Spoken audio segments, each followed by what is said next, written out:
Hey guys, welcome back to What's Up Grimes. My name is Jen and I'm sitting here with MK. Hey MK. Hello. So it's post-Christmas, Yes. so nothing better than an Elon episode. Here it is. How The exciting. much anticipated episode.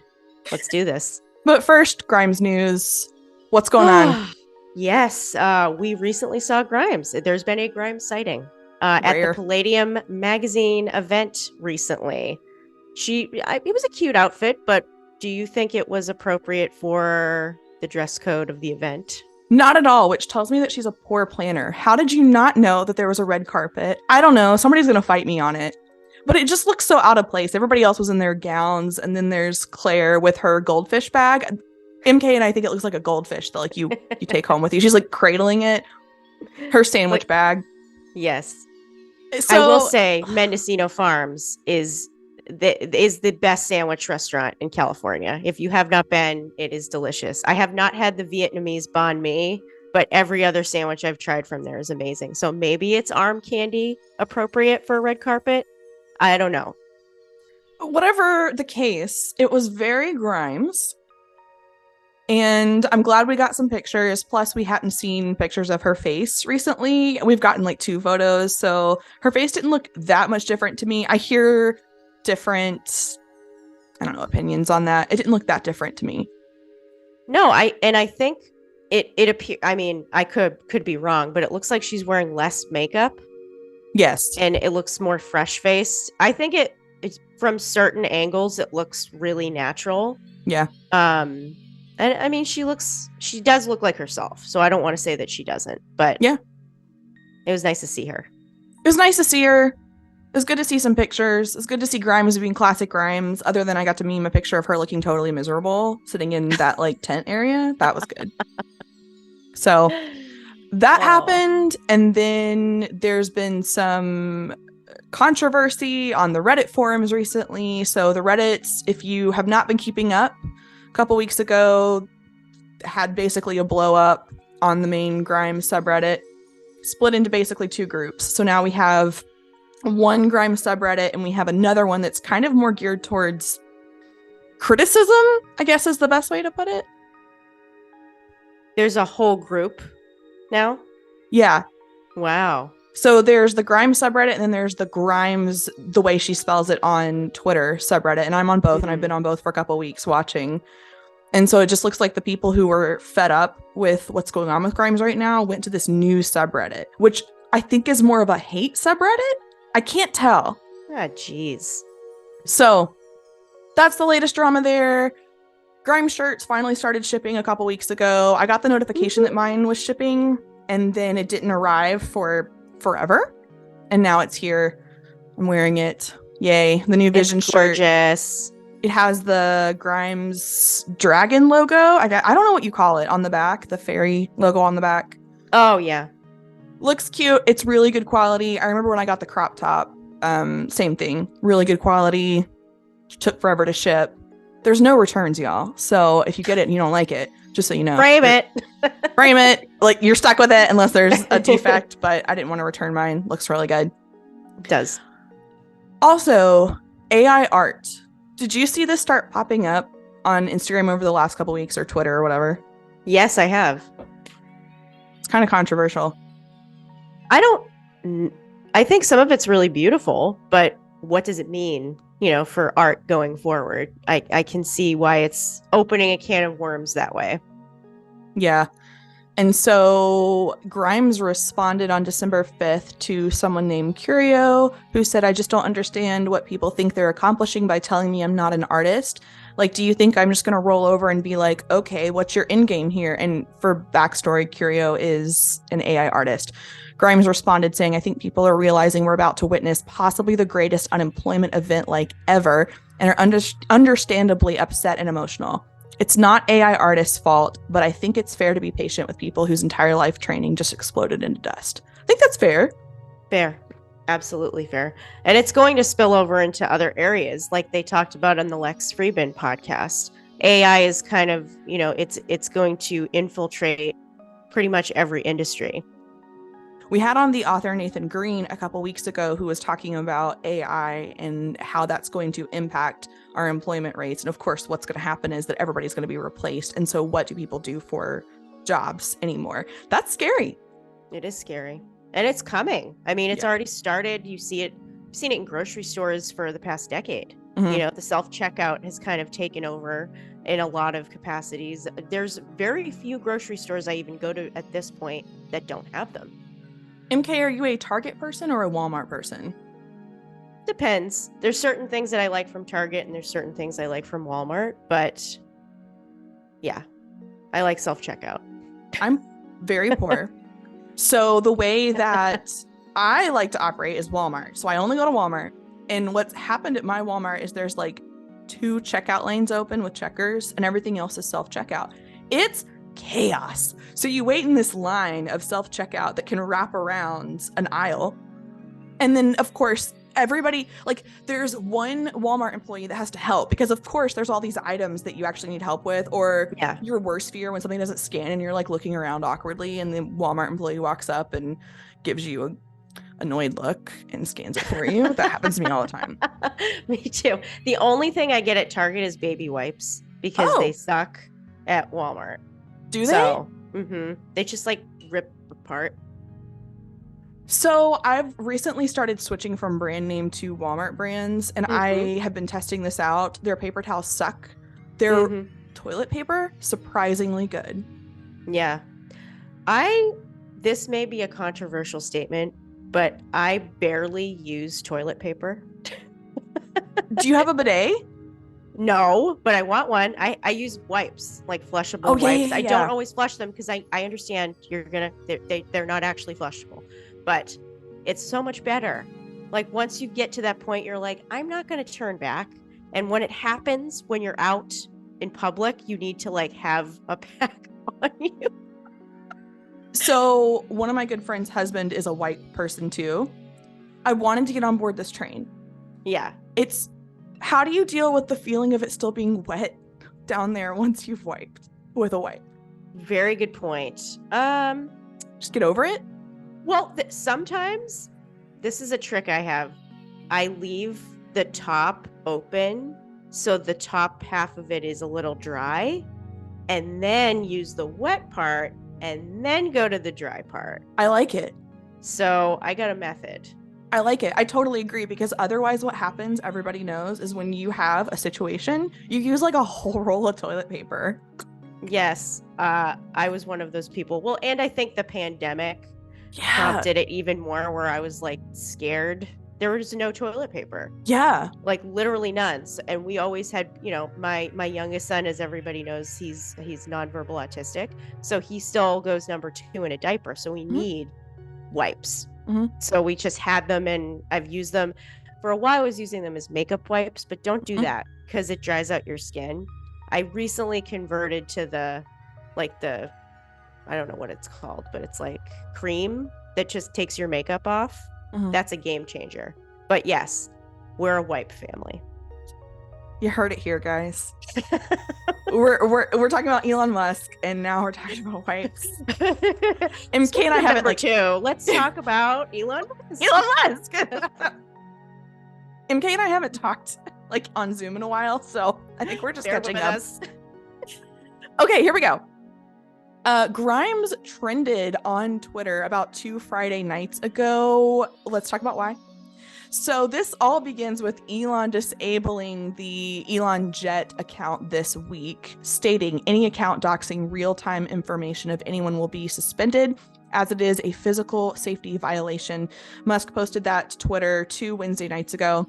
He says this includes posting links to sites with real-time location information. That came from a situation where there was an incident in which a car carrying baby X, was followed by a crazy stalker thinking it was Elon, who later blocked the car from moving and climbed up onto the hood. Grimes tweeted about this too. She says, our children were targeted, aggressive pursuit with babies in the car. Please, I just want this to stop. Terrifying, MK. Totally scary. I mean, baby's in the car. Does that mean Y was in the car too, or is it just X? They were both in That's the car? that's what I've read, and there's controversy about why Elon just mentioned X and not Y. I'm wondering if it's because X is more public and they're trying to keep Y more private. Regardless, it was both of them. Yeah. Do we know if Grimes was in the car too, or is it just the kids and whoever was, nannies or staff? I have no idea. You and I were talking about it. I think this is why we haven't seen Grimes online recently, almost at all, until really yesterday, which was the 28th of December. Yep. Yeah. And what was the date of the Palladium magazine? Was that like at least 2 days ago? It was this week. It was this week. So this is her seemingly first public event since this happened. Yeah, because she's been really MIA on Twitter. She'll like some of her friends' stuff and comment on it. She's been really MIA. I think this likely might be why. Yeah. What would you do if this was happening to you and your babies were targeted? Somebody's climbing on the car for God knows what reason, taking pictures, trying to grab them. I mean, it's a nightmare. It's a nightmare, and I would quit my career. Which I know sounds like very, oh, yeah, okay, that's the best case scenario, that you could just quit your career and walk away from being famous. I would stop. I would delete all of my socials because I would panic. Mm-hmm. And I'm not saying Grimes is a bad parent or wrong for not doing this. I would absolutely panic. But I think maybe she's just used to it and they have security. So maybe she just continues doing what she's doing. What would you do? Because you are a parent. It's a tough one. I think maybe I would do what she's doing. Try not to panic fully, but I'm sure she has all sorts of people around her saying, don't quit, just take a break. You can always take a break, take a step back. And she's utilized that, method quite a bit, not just regarding this, but in general with overwhelming times she's had, health issues she's had over the past year. She just goes quiet, takes a break. I hope she's actually taking a break though, and unplugging and not just going on burner accounts and doing that, because I don't think that's a healthy approach to do that. No, and I think part of me thinks she knows the train wreck was coming. Not even talking about the stalker with Elon, that's totally different. But that Twitter would absolutely blow up, which we'll get into here in a minute. I think she saw that coming based on what she said on the Lex Fridman podcast. Because I remember at the time listening to that and thinking, why is she being so careful about what she says? And she clearly looks like she knows it's about to be a total storm. I think she saw this coming. Oh, yeah. I think some media training has sunk in at this point with her. Same. Where she knew to be very political with her response on it, in solidarity to the children. It's not just to Elon. Everybody always thinks she's quiet based on Elon. Like, this is the father of her children, and she doesn't want to say something out of turn that's on the internet forever for her children to see. So if you think about it like that, there's a reason why she's very careful. Right. I was proud of her for that statement. I thought she did a really good job with that statement. It's unlike C to be so diplomatic. Like you said, I think something sunk in, and I think she probably felt really comfortable with Lex. Lex and Elon seem to be buddies. If you're on Twitter, you can see that Lex and Elon seem to be friends. So maybe she just felt more comfortable.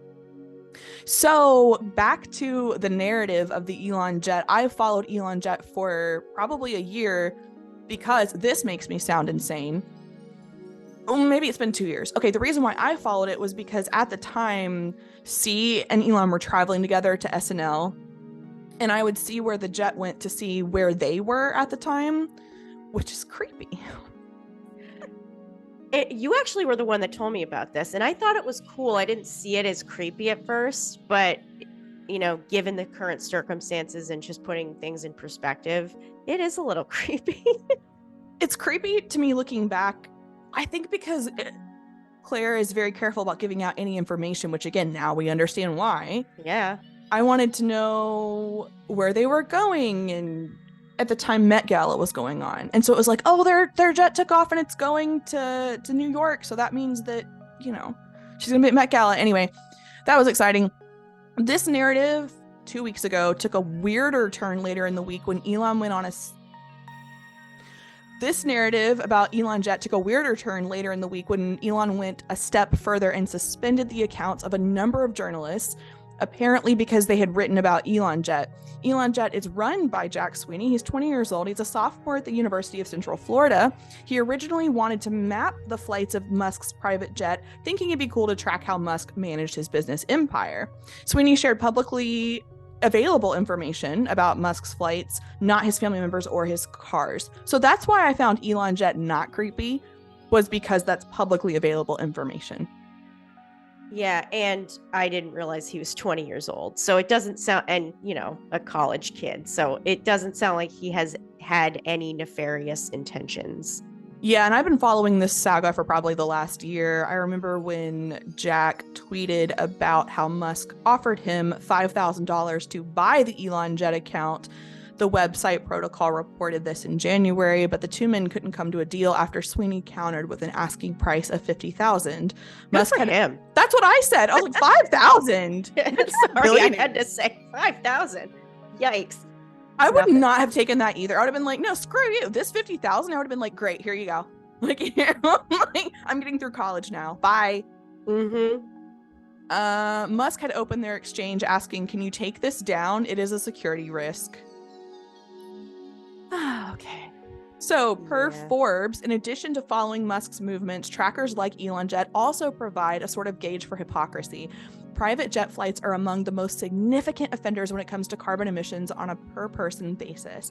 Musk can erase a chunk of gains in terms of potential carbon output that Tesla has reduced and that the U.S. taxpayers invested in by taking a single 10-minute flight from Starbase to Austin. For those of you at home, that's the same state. Him taking a private jet he needs that security as opposed to getting on a commercial flight, sitting even in first class, even if he was in the best possible seat on a regular flight, that could be a scary situation for him. I agree. And this is where people are going to differ with us. I totally agree with that statement. Also, I've read Elon's comments on this previously about having a private jet. And it's not just a security issue. This is my job. And he flies. If you look at Elon Jet's tracker, he flies multiple times a day, most of the time, to get between the places he needs to go to do his business to produce cars that help our environment. So I know that sounds crazy. I don't think it's hypocritical for him to have a private jet. It helps him do his job. Yeah, I agree. So I see where the hypocrisy is. Like, I see it, obviously, it's evident, but if it's allowing him to run these multiple companies and somewhat multitask, I don't believe in that word. I don't think that's possible, but he seems like if there's anybody that can do it, he seems to be multitasking. I totally agree. So I don't find this hypocritical. I absolutely understand the point Forbes is giving us here. Per Washington Post, Jack Sweeney, who runs the Elon Jet account, said 2 Wednesdays ago he was working to assure the accounts remained active on other platforms.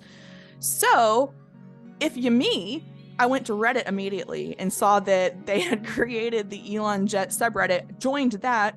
It still gives real-time information. Elon can't do anything about it. So then I just started tracking the jet on the Reddit forum. So it's still real-time. It's still real-time, and it's on other platforms as well, including a Twitter competitor, Mastodon. Do you know what that is? No. I feel dumb. I don't know what that is. It's a new social media platform?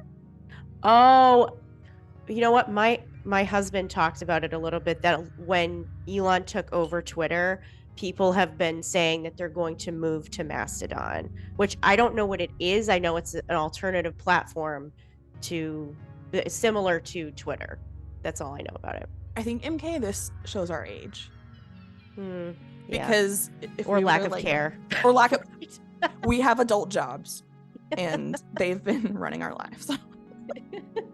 Because I didn't bother to look into this either. I was like, like it's just another social media platform. Well, I mean, did it take off? I mean, I don't think a lot of people actually went to it either. I could be wrong, but it didn't take over. It's not like a direct competitor with Twitter. We don't hear constant news stories about it. So no, I think it's kind of a wah, wah. Absolutely. So the Washington Post ended this article talking about how Jack Sweeney said that based on all that's happened, it's led him to question his original enthusiasm about Musk's business genius. He says, quote, "There's a little side of him that seems like he can't stand some people, and I think he's just had enough." He said, "Every move he's making is giving him worse PR." Which was a really nice way to say. What I would have said would have been like, screw him, I'm done with him, I'm now going to make his life hell by trying to open up as many accounts on other social media platforms as possible. Jack didn't say that. And for a 20-year-old, that seems pretty diplomatic. I'm sure he had an attorney. You're right. I hope.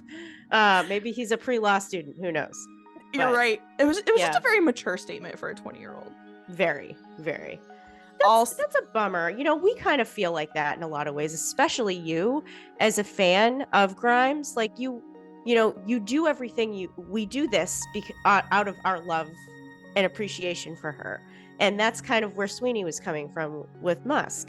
So to have somebody do this, you know, whether the circumstances are legitimate or not, it kind of puts a bad taste in your mouth as a fan.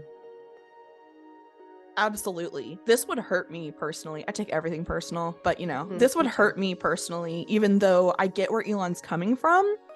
Yeah. And I'm sure I would overreact if it was my kids or I had somebody meeting me at the airport knowing where I was going. Again, it's public information. He just made it easier to access. Yeah.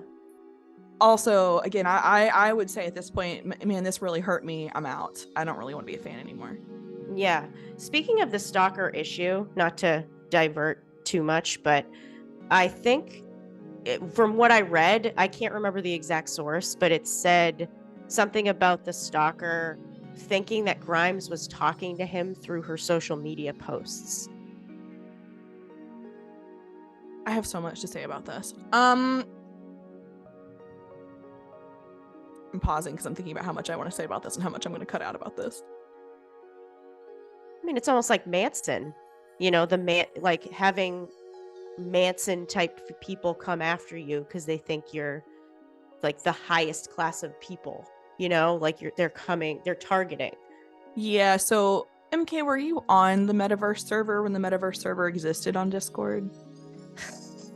I attempted to be, but not full blown. I mean, I heard the DJ set, you know, I didn't really participate in chats because I really didn't understand how it worked at that point. Discord. To be perfectly honest. Let's just say that it was a haven for her stalkers at the time. And then stalkers would frequently find her fan accounts. If you are a Grimes fan account and listening to this right now, you know what I'm talking about. They find us, they message us, they say creepy things until we block them. So we had group chats that would go on talking about, hey, so-and-so's handle is definitely one of Claire's stalkers, or they're severely mentally ill to where they're having delusions, or both, and you need to block them. How crazy is that? By the way, that has stopped, at least on my page, for the last 6 months. Maybe because she's not as relevant, like as out there in social media. I don't know. Yeah. What can you give an example of the kind of message you would get? A lot of times people would think that I actually was Claire. Right. Because I had Grimes in my name. And again, I think the majority of these people are either very high or severely mentally ill. And so I would get messages of people talking about what they wanted to do to me and thinking that they were conversing with Claire. So obviously I would get these messages and just block them right away. Other fan pages were getting the same thing. Wow. It's creepy. So that's just a blip of what she gets. That's like just a little taste of what she gets. That's terrifying. And I can't imagine when she was on Metaverse and she could converse with people on the main chat. I know they had moderators, obviously, but I wouldn't even want to do that if I was her, because you don't know who's in the chat. Creepy people. Okay, last thing I'll say about the recent news, Elon restored the accounts of journalists he suspended 2 Thursdays ago after posting a poll on his social media platform about whether or not he should bring them back. 2 Saturday mornings ago, Musk tweeted, "The people have spoken. Accounts who doxed my location will have their suspension lifted now." Elon Jet came back to Twitter. It's just delayed by, I think, 24 hours, so they're back. Also, recently, Elon mentioned, or he polled people about whether they wanted him to step down. People, of course, polled that they wanted him to step down. He said that once they find the right person, he will then put this person as CEO and he will step down. Do I believe that? I don't know. What do you think? Who else is like him? You I know, he's going to know. have to find like a counterpart. And what, Jeff Bezos? Come on. No, I don't Nope. know. It's going to take a while. It's going to take a while. So that's the recent stuff. Let's talk about who the heck Elon is.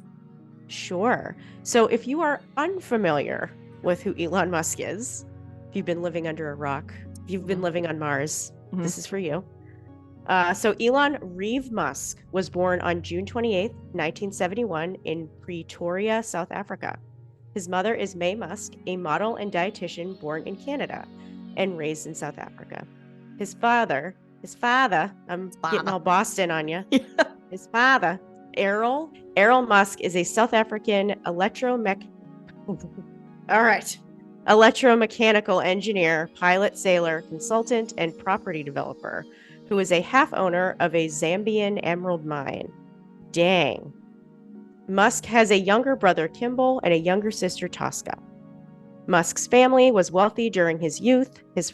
You think? Yeah. His father was elected to the Pretoria City Council as a representative of the anti-apartheid Progressive Party, with his children sharing their father's dislike of apartheid. After his parents divorced in 1980, Musk mostly lived with his father. Musk later regretted his decision because he had become estranged from his father. In his biography, in the biography of Musk, Ashley Vance described Musk as an awkward and introverted child. When Musk was age 10, he developed an interest in computing and video games, teaching himself how to program from his Commodore, is it VIC-20? Is that right? User manual. At age 12, he told his basic-based game Blastar to PC and Office Technology magazine for approximately $500. Wow. And during around this time in his childhood, too, he was severely bullied. And his father was extremely abusive. And if you listen to his father's interviews, the ick vibe is all over the place. I've listened to multiple ones of them. He's rude. You can tell he's aggressive. When Musk talks in interviews about his childhood, he's very forthcoming. You can see it on his face about how bad it was. It's not a good childhood. No, there was one where he gets teary-eyed. Yes. A little bit. I mean, his father clearly, I forget, I think it was the Elon Musk show where May was talking about it, and Errol told her that they were getting married. Yep. Like, it wasn't even really a proposal. She had all these hopes for him to change, and he just was abusive from the get-go and abused the kids too. So obviously an abusive situation at home, and then going to school, clearly it carried over there, and he was severely beaten down a flight, like thrown down a flight of stairs or something. Yeah, it's horrible. And knowing what we know now, that he has stated that he has Asperger's syndrome, it's likely that the other kids were making fun of him for that. Yeah. When you're different, especially in this time, like this era, the 80s, people didn't really, like, any slight deviant, like divergent from the natural way of doing things, you're a weirdo, you're a freak, you're a nerd. And bullying and physical violence was commonplace. Yeah. And another thing, you just mentioned Ashley Vance. Ashley Vance is the one who wrote Elon's biography. If you haven't read it yet, get yourself a copy and read it, because it holds a special place for me. It's the first place I actually learned about who Elon was. I was going through billionaire books, biographies at the time, and I was like, oh, Elon, I know that he runs Tesla. I don't know much about him. This was a couple years ago. Got the Elon Musk biography from Ashley Vance on Audible. So good, so well written. That's where the majority of this information came from, and what I know about Elon and how I found out about Grimes. So thank you, Ashley Vance. Wow, that's like a niche topic to be like, I'm going to read all books about billionaires. I don't know why I decided to do that. And honestly, MK, read something about Jeff Bezos, because he really sounds like a prick. Yeah. He looks like Dr. Evil. Does. It looks awful. And I don't know. If you weren't a billionaire, dude, no woman would ever touch you with a 10-foot pole. But okay. Yeah, it's true. So, moving on. After graduating high school, Elon applied for a Canadian passport through his Canadian-born mother, knowing that it would be easier to immigrate to the United States this way. While waiting for his application to be processed, he attended the University of Pretoria for 5 months. When he arrived in Canada in June 1989, and he was working odd jobs at a farm and a lumber mill. Can you picture Elon Musk working on a farm? Not at all. Physical labor of any kind. In 1990, he entered Queen's University in Kingston, Ontario. 2 years later, he transferred to the University of Pennsylvania, where he completed studies for a Bachelor of Arts degree in physics and a Bachelor of Science degree in economics from the Wharton School in 1995. He reportedly hosted large ticketed house parties to help pay for tuition and wrote a business plan for electronic book scanning service similar to Google Books. I didn't know that. That's interesting. Just about the house parties. Yeah. It's clever. Entrepreneurship started early. Can you imagine him being a host? Like, no. At that age? I mean, maybe now, because he's at all sorts of high-level functions at this point, but it's so funny. In 1994, Musk held 2 internships in Silicon Valley, one at the energy storage startup Pinnacle Research Institute, which investigated electrolytic ultracapacitors.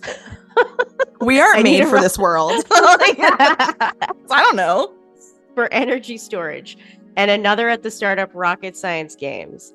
In 1995, he was accepted to the Doctor of Philosophy PhD program in material science at Stanford University. However, Musk decided to join the internet boom instead and applied for a job at Netscape, to which he reportedly never received a response. I bet they regret that now. Yeah. Do you remember Netscape? I was going to ask you the same question. Okay, so I remember hearing about it. I'm a couple years younger than you, so I think I had whatever came, I guess AOL came after. What would have come after that? America Online? Internet Explorer, I would say, probably. Okay, that's what I remember. What do you remember about Netscape? It was a browser. It was just a web browser. But it would mostly go to when I got AOL, it was, I don't know, mid-90s, mid to late 90s. I had a gateway computer. It was very, very chic. So Netscape was just like the browser that you could go on. And it was mostly like, what were those called? Like geo sites with like the twinkly. It was basically like MySpace pages. Every website looked like a MySpace. It did. Every website looked like that. And sometimes you'll occasionally come across one. Sometimes I cross stitch. Okay. Everybody knows that if you're on my page. And grandmother's cross stitch. And so there's not a lot of modern cross stitchers. Sometimes when I go to cross stitch pages, they're still like that. I think they've literally been up since 96. They look just like that. And it has this nostalgia about it. That is so funny. You need to modernize the cross stitching culture. Somebody needs to. All right. So moving on to businesses. Buckle up, everybody. Zip2. The company developed an internet city guide with maps, directions, and yellow pages, if you know what that is, and marketed it to newspapers with Musk coding the website every night. Did your parents used to get the yellow page? Oh, yeah. Oh, yeah. Yeah. Does that site even exist anymore? I don't know. And I also remember not just the yellow pages, but when I was in middle school, there was a specific kind of dog that I wanted that my parents were going to get for Christmas. I remember going through the newspaper to find, this breed of dog and calling the breeder and getting the puppy. We would never do that today. Like, did you ever get anything from the newspaper or find anything from classifieds in the newspaper? I used to, when I first started working as a young teenager, I would circle the jobs open. A lot of them looked shady. They were spam jobs even back then. They're like a ballet dancer and it's like exotic dancing and it's like a little ballerina. And like, what is that? Or the movie times. The movie times would be in the paper. I checked that every week. That was the other thing that probably I used the most. Yeah. Just movie Crazy. times. I know. We're old, y'all. It's okay. Yeah, it's all right. So back to Zip2. Zip2 obtained contracts with the New York Times and the Chicago Tribune. Another company acquired Zip2 for $307 million in cash in February 1999, and Musk received $22 million for his 7% share. That's a lot of money back then. It's a lot of money. Yeah. So that leads to X.com and PayPal. So in 1999, Musk co-founded X.com, an online financial service and email payment company. X.com was one of the first federally insured online banks, and over 200,000 customers joined after its initial months of operation. That's impressive. Even though Musk founded the company, investors regarded him as inexperienced and replaced him with CEO Bill Harris by the end of the year. In 2000, X.com merged with online bank Confinity to avoid competition. Musk then returned to CEO of the merged company. With the company suffering from compounding technological issues and the lack of a cohesive business model, the board ousted Musk and replaced him in September 2000. Under the new leadership, the company focused on the money transfer service and was renamed PayPal in 2001. In 2002, PayPal was acquired by eBay for $1.5 billion in stock. Unbelievable. Unbelievable. And just the turbulence of being ousted and back on the board and back, like you can see in, I think it's in the Elon Musk show, which is a really good documentary if you have access to it. I think it's BBC. This whole era, he just looks stressed. Yep. All the time. Like just nothing but stress and worry, and nobody really knew who he was yet. So it was just, he was very, very anxious. And this, like the anxiety and stress kind of carried on for the next decade too. He looks exhausted. And I was going to bring this up later, but it's a good time to talk about it now. On one of the Joe Rogan podcasts, Joe makes some flippant comment about being Elon. What's it like being Elon? And Elon gets emotional and has a little moment to himself where he says it's just not that great to be me. And if you look back at his history, not just with relationships, he's worked his entire life to the bone. Like, this person doesn't really take many vacations. He talks about it. He's hated by millions of people. No matter what he does, it's in the press. It's not that fun to be Elon. And I don't know that it ever has been that fun to be Elon. I agree with you. He also said on that, he did 2 Joe Rogans, but I think it's the same one you're referring to. He says, you wouldn't want to be me. You wouldn't want to be me. I mean, it's a lot of responsibility. And I have a lot of people, that I work with that are younger, that when we talk about, Elon does come up. I mean, he's polarizing. He's a polarizing figure. He does come up, and there's so much hatred. And I sit down with them and I ask, why? Like, why do you hate him? A lot of them can't really say what it is, which is interesting. It's a trend. It's almost like a witch hunt hysteria about him, that he hates a certain type of group of people when he's never ever said that he's hated it. He's never said those words. It's just all in between, in gray area comments that are taken out of context and put into gospel, which it's scary to have something snowball like that completely at you, knowing there's so many people that hate you but also love you at the same time. It must be overwhelming to experience that. Yeah, and I wonder too, if you look at Twitter, there are so many people, it's cringy the way they suck up to him on Twitter. So if you read some of their tweets, I've watched this over the last couple weeks, it's almost like they see Elon as a messiah figure, and the stuff they say to him, and I wonder what it's like to be Elon and think, do I have any real friends? Does he? Like, if I wasn't a billionaire and had a lot of power and a lot of influence, would 98% of these people be around me? if I had to guess, growing up with the upbringing he had and feeling like an outcast, he never really had many friends to begin with. Yeah. So experiencing all of these people coming at you and wanting to be your friend must be, he's probably has a guard up at this point and is friendly with certain people, but he's also himself. It's hard for him to have a filter too. Imagine his media training sessions. Insane. And I think this is why I really like seeing him together. I think C fits him really well, and C understands the part of fame that she really despises. I think they got each other, and still do get each other on a very intimate, deep level. And I'm hoping it's just a PR stunt that they aren't together.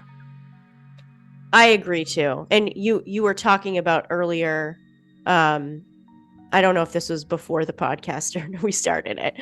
So I think her distaste for the word harem, and I think I have popped around on Reddit. I've gotten up on there a couple times. Oh, hey, Reddit look boards. at you. Yeah. Where people are just like, she's been downgraded in the harem to be like a side chick. Yeah. Not his main woman. That would upset me too, And whether that's true or not, it seems to work. I mean, there's obviously a village around those children. It takes a village. Maybe it takes a harem. I don't know. But if I saw my ex, who I had children with and still cared about as a friend, stepping out with some 25-year-old actress, gross. Yeah, I haven't seen them together since. This is that Aussie actress, right? That was just we saw them twice. Yeah, saw them at a wedding in France and then stepping out of an airplane, and then that's it. Who knows? I mean, being that person, going on a date with somebody who just had a baby, three babies in 1 year, set of twins, and then, at the end of the year, another baby. Like, he has all these small children, all of these, like, teenager grown, like, young adult children, too. That's a lot of responsibility coming into that. Significant amount of responsibility. Although, again, it's just speculation. How much time do you actually spend with those kids? Or are you just procreating to procreate? Yeah. I think he does like the idea of having children. I think he cares very much about children. What he said, I don't know the exact wording, but he posted, obviously anything that endangers a child that's posted on Twitter, any kind of account that does that will not be tolerated. He clearly does love the idea of family, but balancing, and this comes back to the multitasking word. You can multitask with work, possibly. I guess at his level, that's okay to do. But balancing that with family, I don't think he's been able to successfully do that. Not at all.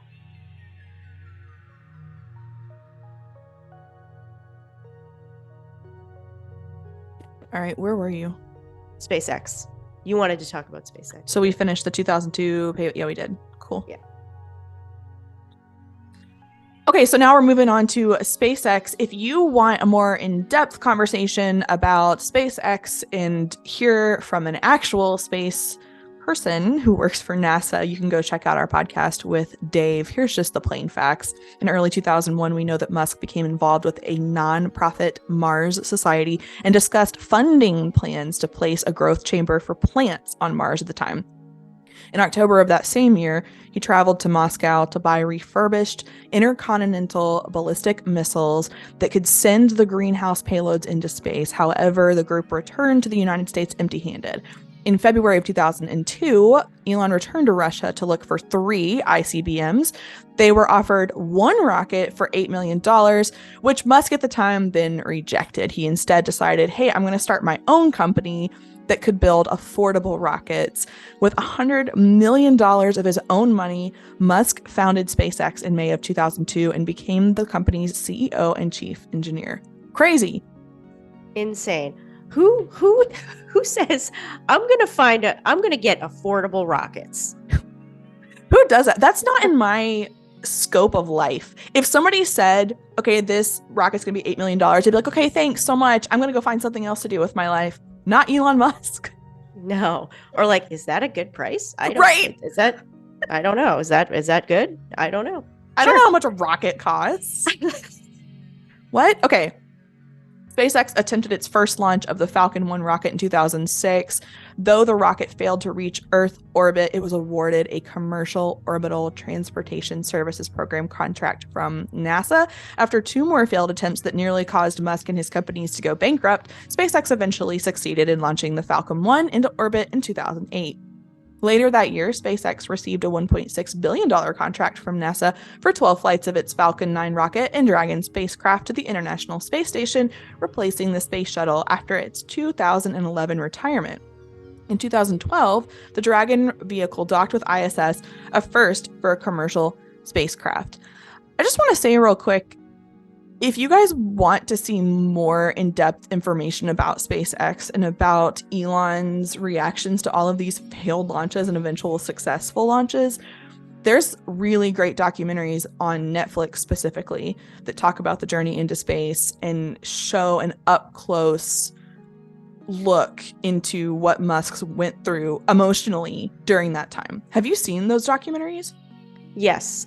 There's also the one that came out during the pandemic where it's the civilians who launch into space. Yep. And how they were selected, and he's not in it through the whole thing, but he's peppered throughout it, and that was fascinating. Yeah. And I'm not the type of person that cries through movies or feels emotional. I felt emotional watching those, like watching him and his engineers, everything you've poured into this one project, days of not sleeping and hours and years and months of just trying again and again and again and seeing something fail or succeed. Yeah. I cry very easily at things, so but I did cry at that too. Get So teary-eyed. So emotional. Okay, working towards its goal of reusable rockets. In 2015, SpaceX successfully landed the first stage of Falcon 9 on an inland platform. Later landings were achieved on autonomous spaceport drone ships and ocean-based recovery platform. In 2018, SpaceX launched the Falcon Heavy. The inaugural mission carried Musk's personal Tesla Roadster as a dummy payload. Since 2019, SpaceX has been developing Starship, a fully reusable super heavy lift launch vehicle intended to replace the Falcon 9 and the Falcon Heavy. In 2020, SpaceX launched its first crewed flight, the Demo 2, becoming the first private company to place astronauts into orbit and dock a crewed spacecraft with the ISS.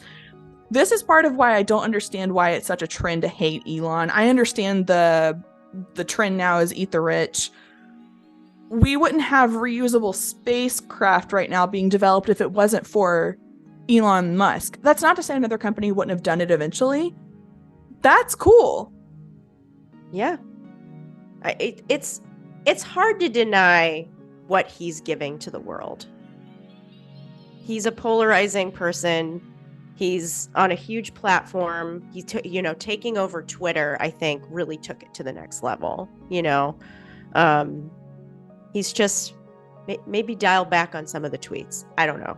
Maybe workshop them. Tweeting and stop tweeting about pronouns. You're pissing everyone off. I just need somebody to take his phone away for a little bit. And don't tweet about stuff that's not related to, I don't know, your business stuff. Stop doing it. Yeah, posting about whether or not you should be the CEO of a company. Like, he knows the lengths, the business deals, the contracts, how long it takes things from a business perspective, and taking it on a platform for people to just poll about it. I don't necessarily agree with that pursuit to do it that way. It dumbs it down. It makes it not, as professional. Or talking about the employees having to work harder. People don't have the same kind of mindset. They want to balance with their family. They want to be able to do other things in their life that make them happy. Everybody is not all in with their career. And I think that's fair criticism that I've heard. Expecting an employee to be at work for more than 8 hours a day and not have breaks throughout the day and be so dedicated to their career that they're like Elon, where they go all in and it's disruptive to their life, I wouldn't work for you. There's no way I would work for you. Yeah. I remember hearing, this is before Twitter, people working at Tesla, they would get emails from him all hours of the night, and diverting and taking things to like a different direction on the whim. He operates differently. He operates differently, and I think you have to be a special kind of person, which obviously he has those people that are his right hands at Tesla and at SpaceX to work with that type of individual as a boss who work well with that. Yeah.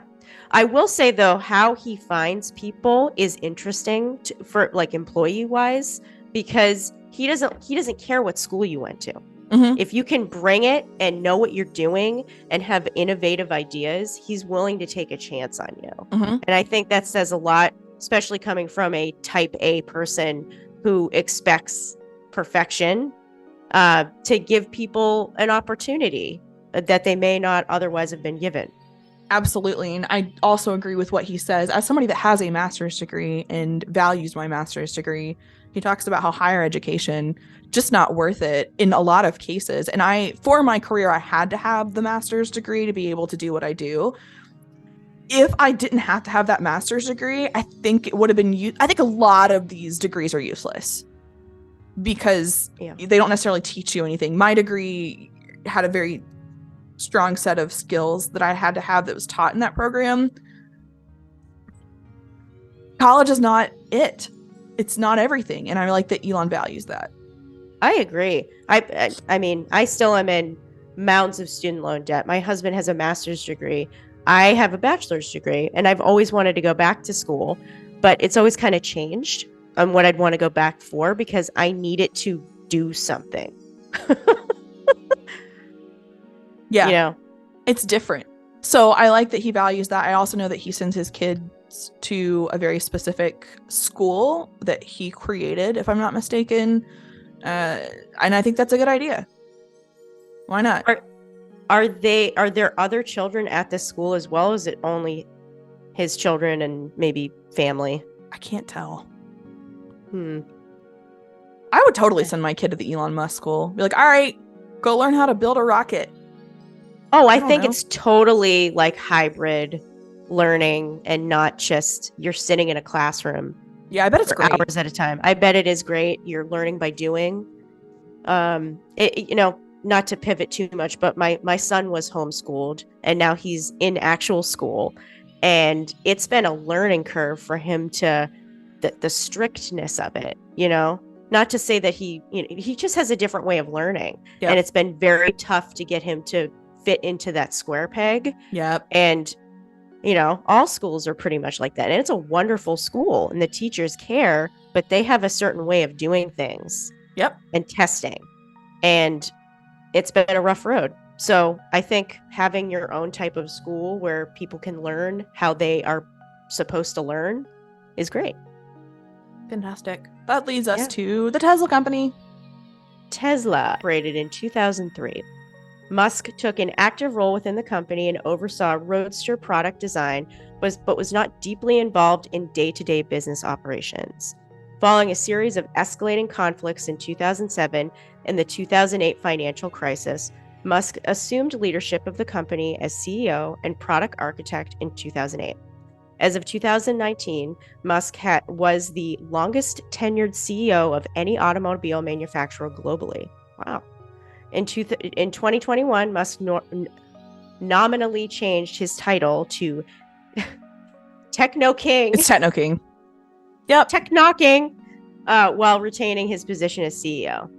That's the part in the documentary that really gave me a stomach ache. The 2008 financial crisis, just him not knowing how the stock would fall, and he sweating, and just that was when, he had less hair then. He and did? has more hair now. So I don't know if he was pulling his hair out during this time. No, he very bugs. publicly has gotten hair implants. I I speculated so, but he could have been pulling his hair out too, for all we know. Definitely the stress had an impact on that. All right, so Tesla first built an electric sports car, the Roadster, in 2008. With sales of about 2,500 vehicles, it was the first serial production all-electric car to use lithium-ion battery cells. Tesla began delivery of its four-door Model S sedan in 2012. A crossover, the Model X, was launched in 2015, and the Model 3 was released in 2017. X is everywhere, huh? X.com, Model X. Which is so ironic considering how Faxa and Grimes making that comment in the interview about how she was really into X's at the time. Well, aren't you both? Yeah, such a odd fascination, that an obsession that they both had randomly predating their relationship. Yep. Anyhow, okay, so the Model 3 is the all-time best-selling plug-in electric car worldwide. And in June 2012, it became the first electric car to sell 1 million units globally. A fifth vehicle, the Model Y, Model Y, crossover was launched in 2020. The Cybertruck, an all-electric pickup truck, was unveiled in 2019. Tesla has also constructed multiple lithium-ion battery and electric vehicle factories, named Gigafactories. In 2012, Musk unveiled a robot developed by Tesla, Optimus. Yeah, that was a whole thing. Did you watch clips of that unveiling? Yes. I watch all of Elon's unveilings and speeches live. Usually they happen about 9 p.m. my time. One, he's always late. Two, some of them, the SpaceX ones, tend to be really cool. Then you have ones like Optimus where you're like, what? It just took two people to drag this hunk of metal on stage. Okay. Yeah, I will say that the Tesla ones, I mean, SpaceX is cool, but the Tesla ones are very fantastical, and like the effects and the lighting and everything is great. I loved the Cyber Girl. Was that the Cyber with the Cybertruck? Yeah, that may have been this with the Cyber. Yeah, so that, and the dancing. The dancing, Elon's dancing, guys, if you haven't seen it, you need to YouTube it. And typically, because these events happen at 9 p.m., because I am a grown adult lady, I am not joking when I say that I don't function after about 7:30 p.m. And by that, I mean I'm such a severe introvert. I don't really talk to many people after 7 p.m. I'm in bed at 9, whether I fall asleep or not, that's debatable.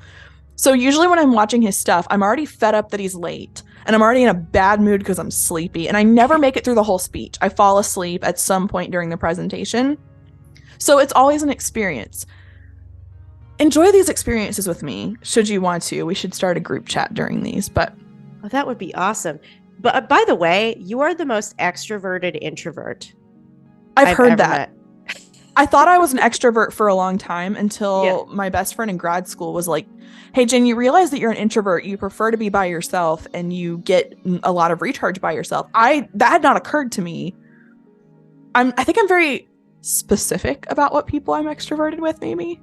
I guess that's true. You're a selective extrovert with mostly introverted tendencies. There you go. Yeah. I don't know what I am. I'm an introvert, I guess. But anyhow, on to Neuralink. In 2016, Musk co-founded Neuralink, a neurotechnology startup company. Can I say these words? We need like a scientist here just saying these words, and then we proceed. Anyways, okay. So Neuralink aims to integrate the human brain with artificial intelligence by creating devices that are embedded in the brain to facilitate its merging with machines. The company also hopes to develop devices with which to treat neurological conditions such as Alzheimer's disease, dementia, and spinal cord injuries. Neuralink has conducted animal testing on monkeys. In 2021, the company released a video in which a monkey played the video game Pong via a Neuralink implant. The company's animal trials, which have caused the deaths of some monkeys, have led to claims of animal cruelty. In 2012, Neuralink announced the clinical trials would begin by the end of the year. How do you feel about this? That's 2022. What did I say? 2012. Oh. Well, just 2022. Letting the people know it's 2022. They haven't actually already completed this yet. I watched the most recent.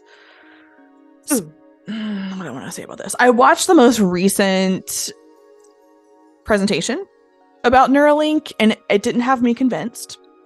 Mm-hmm. I get that animals die during animal trials. I think it's terrible. I also don't know that we can have a world where we don't fully test some things on animals, which I hate to say. Yeah. That makes me sad to say.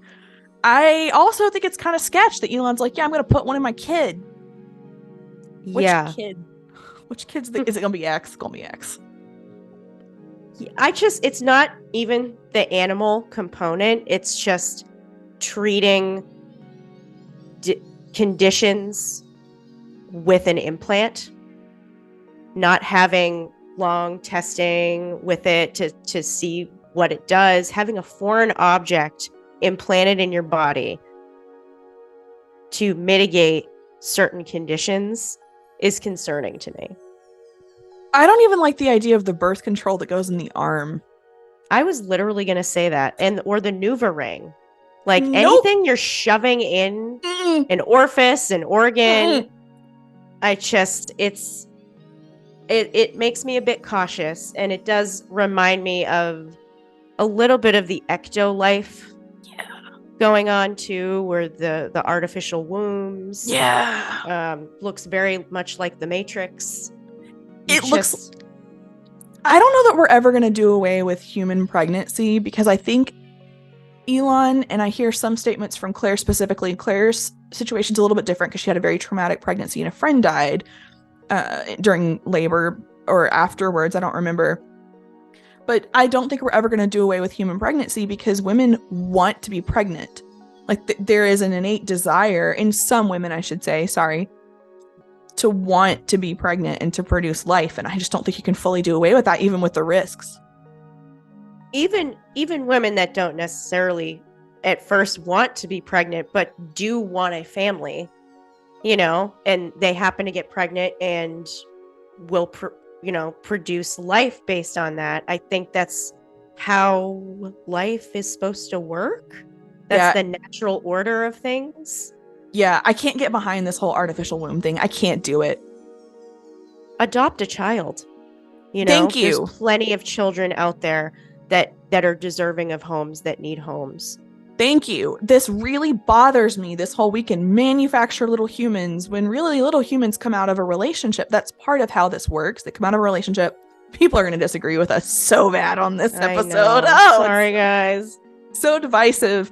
But yeah, adopt a kid. Foster a kid. Like, I just don't understand this whole let's create new humans in a lab thing at all. And if you want, like you said, there are people that really want to be pregnant and carry their own child. That's why there's IVF. Yes. That's why there's sperm donors, but I think creating a baby in a petri dish, I know obviously it's more than that, but doing that, something about it is very unnatural. And what if we saw more genetic problems based on that? What if somehow it impacted crime? It's just the possibilities could spiral, when you think about it. It could, are they really human? Yes. And I agree with you. I think IVF is totally different than what we're talking about, just to be clear with everybody. We're talking about the little, you have a plastic womb and there's thousands of babies in this one room being grown. That feels very gross to me. There's no involvement of a parent. Right. They're being artificially soothed in the womb. That's so weird. By an actual human. So I will say this. I don't know much about what the process is aside from the teaser video that I saw. So I could be totally wrong, but it just doesn't feel natural. It feels, and they say that you can have your genetics in this baby too, which I don't know. Man, and that gets into so many other topics about eugenics and about creating a very specific kind of baby. Mm-hmm. What you want your baby to look like and what it's going to be like versus what gender. Right. And I feel very uncomfortable with that. I, as someone who has 2 kids, I never cared necessarily what the gender was. But I have 2 boys. So, sometimes people are like, do you want to try and have a girl? And, we think about it sometimes, but I don't put that pressure on myself to procreate, to have a certain gender, because there's no control there. You have no control, zero control what they're going to be having. Like, my youngest son is autistic. There were no signs during my pregnancy that he was going to be autistic, but the universe made him the way he is. And if I could go back and control whether or not he would have that diagnosis, I would not change a thing. That's who he is. It's part of his identity. And I agree with that. And I think something that's very controversial and divisive is saying, hey, we're now going to do away with autism or Down syndrome. And whereas that sounds really great in theory, that then discounts these individuals that we have as less than human. Yeah. And I have a really big issue with that. Yeah. I mean, even the teacher, he's a wonderful teacher, my youngest son's teacher. He says, I think he said it accidentally. He was like, oh, the regular kindergarten class. And I was like, excuse me? What is your definition of I know it was like an innocent comment, because how do you, that kindergarten class and our kindergarten class? I think it should be overall neurodivergent class, atypical class. Like, assign words like that. There are, you can put things in boxes that do make sense. Not everything has to be in a box, but it would help just, these people aren't regular and these people are regular. It's just rubbed me the wrong way, because what is normal? What is regular? And having artificial wombs potentially dictate what the most important traits are and personality types are for our future generations is concerning. That's extremely concerning to me. So I can't get behind that. There's that. Okay, personal life. Oh boy, this is the part that we really want to talk about. So good. So from the early 2000s until late 2020, Musk resided in California, where both Tesla and SpaceX were founded. In 2020, he moved to Texas, stating that California had become complacent about its economic success. While hosting Saturday Night Live in May of 2021, Musk stated that he has Asperger's syndrome, which made a lot of sense, and that fit. Yep. And I love that he was so open about that, because I think that opened the doors for other people to say, it's okay for me to be open about this. Look how successful Elon Musk is. It is okay that I am neurodivergent. Yeah, I thought that was great. And that he wasn't afraid to talk about it. I mean, it definitely, like you said, makes a lot of sense with his quirky behaviors, and I think his work ethic too. It all has to do with that. Absolutely. Musk met his first wife, Canadian Justine Wilson, while attending Queen's University, and they married in 2000. In 2002, their first child died of sudden infant death syndrome at the age of 10 weeks, which he recently tweeted about to make a point. And then Justine came right back at him and said that what he tweeted about his deceased child was not actually true.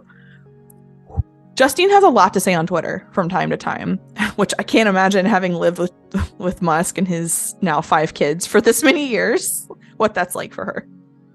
What did he say happened that didn't happen? He said that he held his child as the child died. Oh, okay. I saw that, but I didn't realize that wasn't true.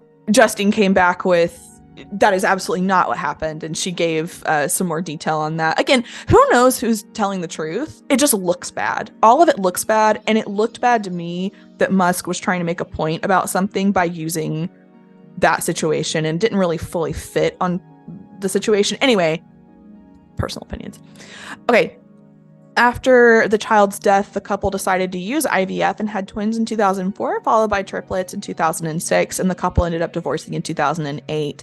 In 2022, one of the twins officially changed her name to reflect her gender identity and to use Wilson as her last name, Justine's last name, because the child no longer wished to be associated with Musk, and was very public about that, about not wanting to be associated with Elon at all. This is also controversial because Elon has made multiple comments on Twitter, and continues to, probably like today. I know I've seen some this week about pronouns, and I'm just curious how how that works between him and this child.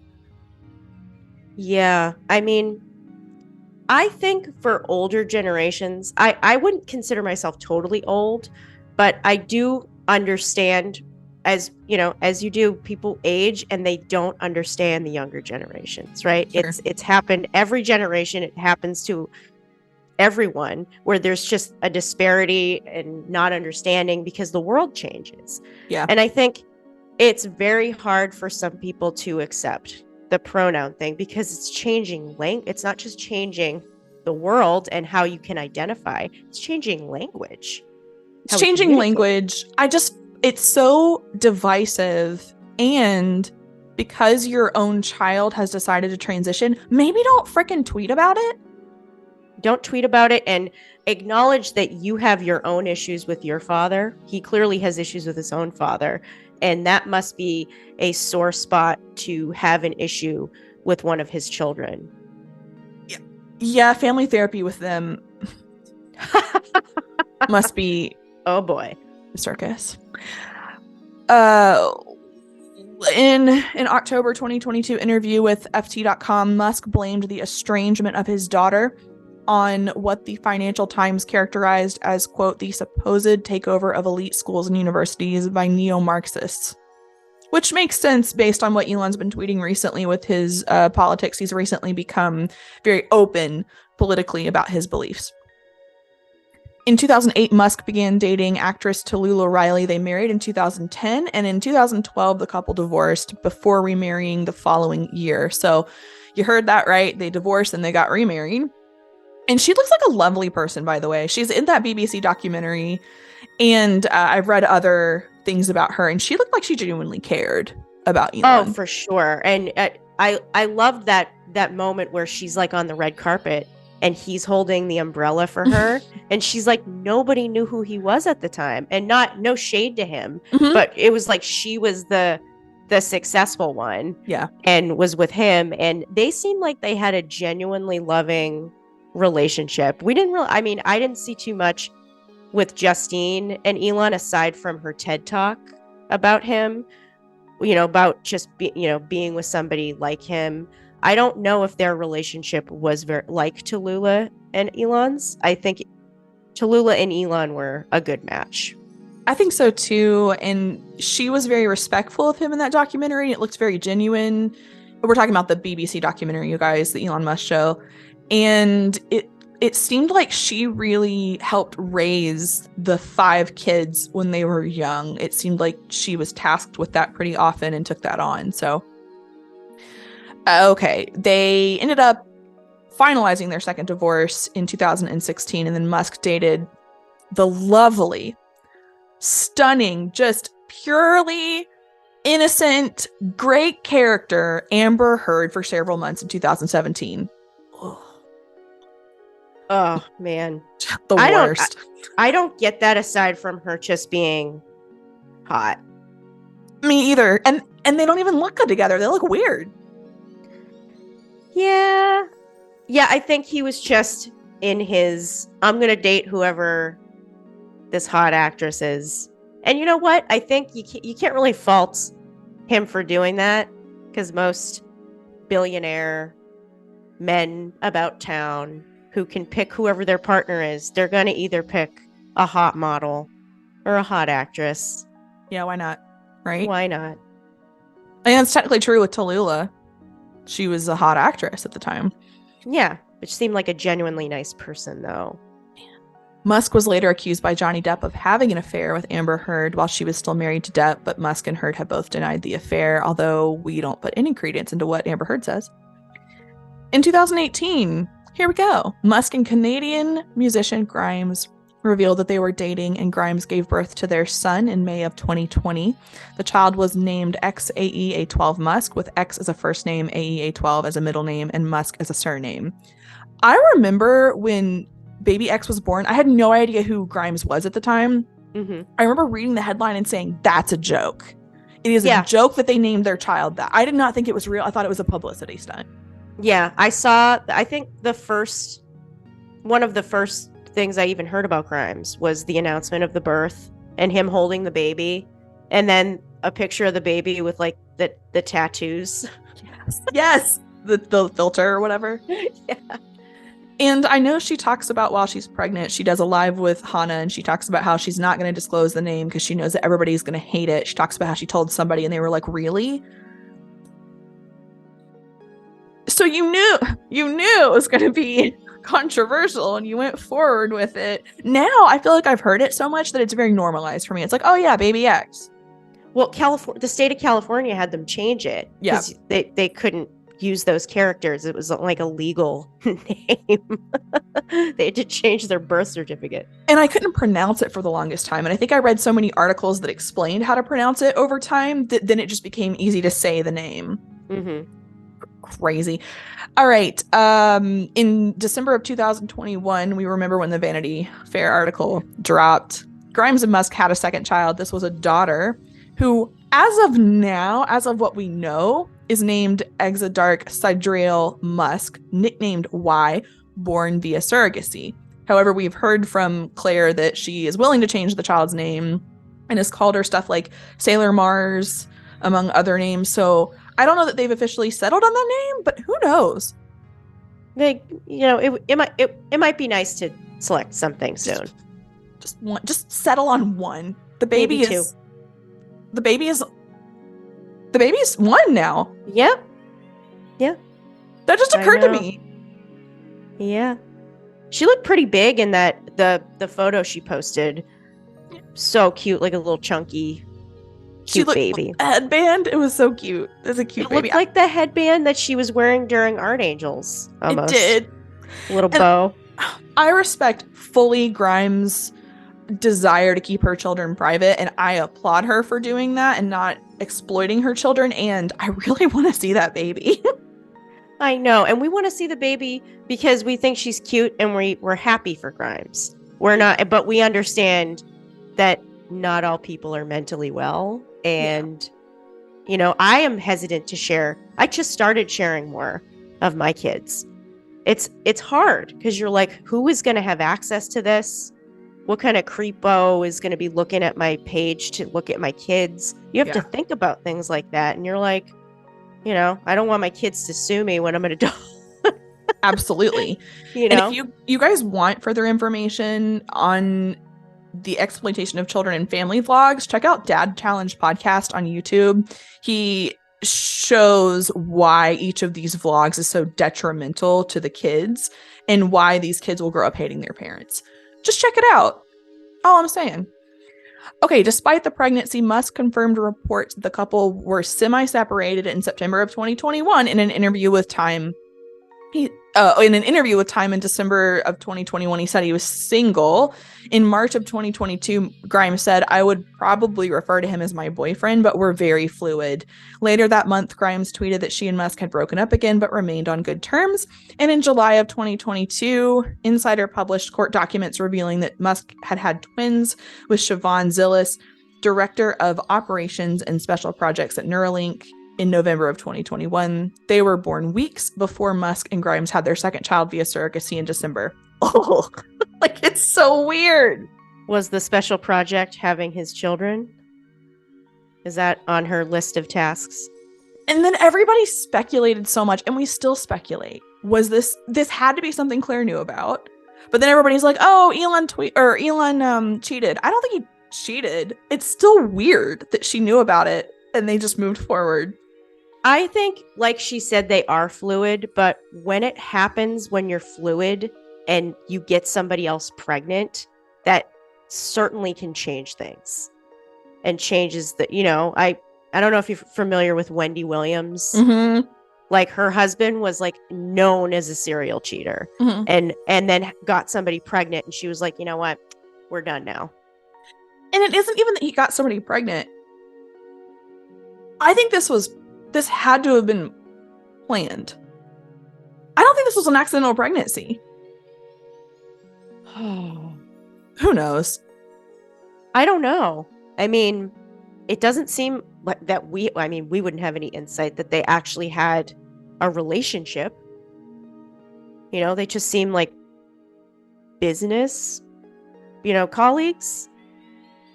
They do. And what's so fascinating and annoying at times about the human brain is that we automatically fill in the blanks.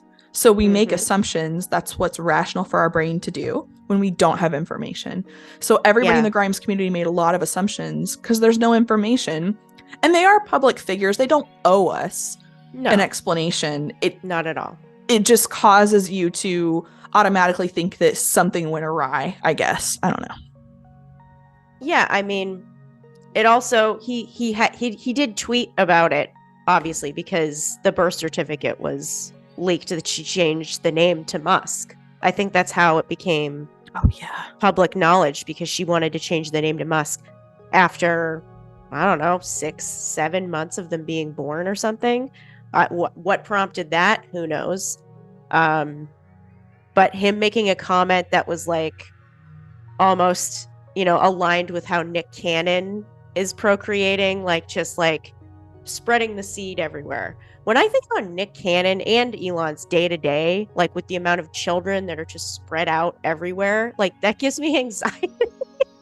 It gives me anxiety, and that's also why I do not think he's involved in his children's lives. Considering he works 24/7, you can't dedicate the time that I believe professionally a child needs from a parent per child. And he's gonna disagree with that. Yeah, but I will, to play devil's advocate, Claire did say that she wants her son to be in more of those meetings, like business meetings, and to normalize bringing children into work atmospheres, which I don't necessarily disagree with that. I think not putting the pressure on them to be a certain way is one thing, but to give them an opportunity, and kids an opportunity to see what real business looks like as an experience, maybe not as a 2-year-old, maybe, when you're a little bit older, to kind of shadow an adult and see what the inner workings are like. I think I would have grossly benefited from having opportunities like that outside of internships in my young adult life.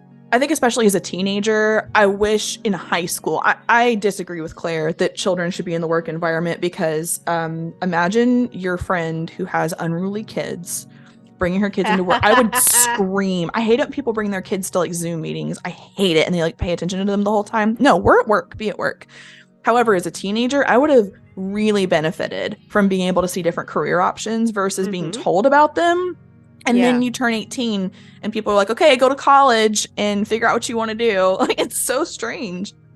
And that seems like that's a lot of pressure, when you're still like more or less a child trying to figure that out.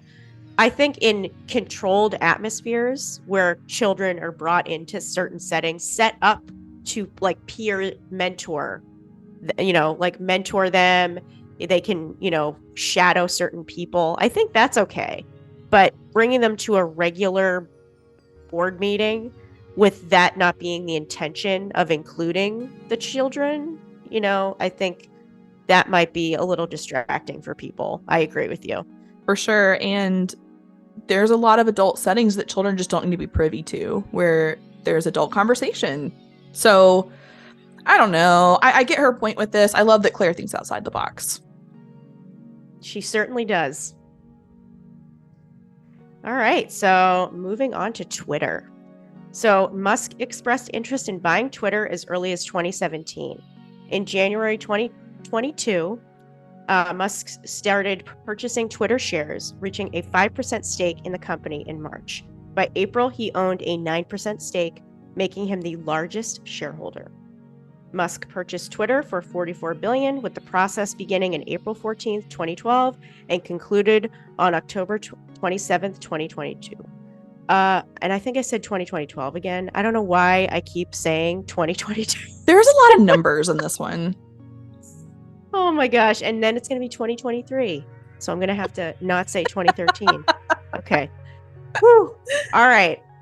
I can't believe it's been that short of amount of time. It feels like this saga has been going on much longer. Yep. And only like, I don't know, like 6 months. Yep. That's crazy. I thought crazy. It felt longer. It did. Alrighty. So immediately after the acquisition, Musk fired top Twitter executives, including the CEO. He quickly instituted an $8 monthly subscription for a blue check, and laid off a significant portion of the company's staff. Previously, the company verified celebrities, politicians, journalists, and prominent figures on a case-by-case basis in an effort to prevent impersonation.